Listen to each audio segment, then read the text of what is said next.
Hi, I'm Alana and I've decided to do my presentation on Fairtrade coffee beans. What is Fairtrade?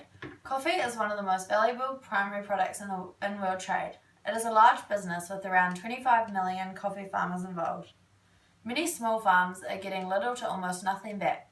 This is due to very few buyers, leaving them no choice but to accept the available offer.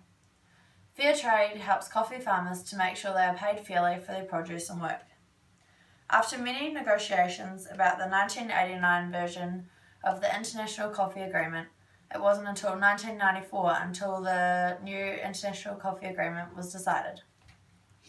I've chosen to do my presentation on Fairtrade coffee beans because I found it unacceptable how little the farmers are receiving, being a regular coffee buyer and comparing the price I buy one coffee for.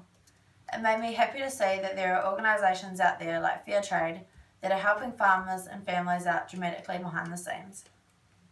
A phrase I liked from Fairtrade Foundation was, "Coffee is such an integral part of everyday life that few of us stop to think what goes into growing the beans that make this hugely popular beverage." How this affects production and processing.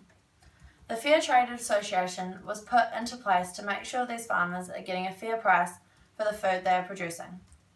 Coffee bean farmers are insured a minimum price of 40 cents per kg under long-term contracts. By doing so, it ensures that the price is enough to cover the cost of production. Farmers are required to save an amount of their revenues to spend on their communities, not just for their own benefit.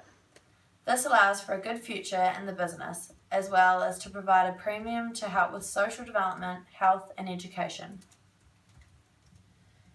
An increase will occur in the standard of living of people involved in the coffee bean farming industry. Before Fairtrade came about, there were significant consequences for those who depend on coffee for their income, as farmers could not predict their income, which resulted in not being able to budget their household and farming needs. Low prices means no incentive nor resources to invest in good maintenance of their farms. When prices are so low that they would fall under the price of production, farmers would struggle to pay the essential fees like school and medical bills. Even ensuring the family got dinner would be a struggle. In the 1970s, producers were receiving the average of 20% of the retail price of coffee sold in a shop, and during the coffee crisis 1994 to 2004, research found that growers would only get 1 to 3% of the price of a cup of coffee sold in a cafe in Europe or North America, and 2 to 6% of the value of coffee sold in a supermarket. Prices like this would enforce child labour and forced labour to happen, because paying anyone at an appropriate wage would be next to impossible. How Fairtrade affects distribution and consumer power. Coffee is an extremely variable market. Fairtrade gives the farmer some security that the average price of sustainable production will be covered. Coffee distribution in New Zealand state that Fairtrade organisation develops and reviews Fairtrade standards and provides support to Fairtrade certified producers by assisting them in gaining and maintaining Fairtrade certification. The Fairtrade label is the only independent guarantee of a fair deal for farmers and workers in the developing world and is governed by 5 guarantees. Global sales of Fairtrade coffee reached 88,000 tonnes in 2010.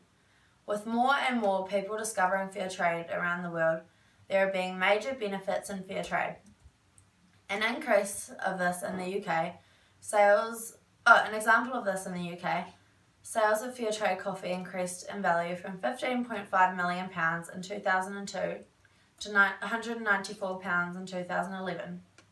For large companies, losing a bit of profit is not a big deal, considering the benefits Fairtrade deals impact the lives of thousands in those poorer countries. Unlike losing a bit of profit, Fairtrade deals are far from going unnoticed. Consumers who choose to buy Fairtrade coffee are contributing to make sure the underpaid and less privileged farmers are benefiting from the trade.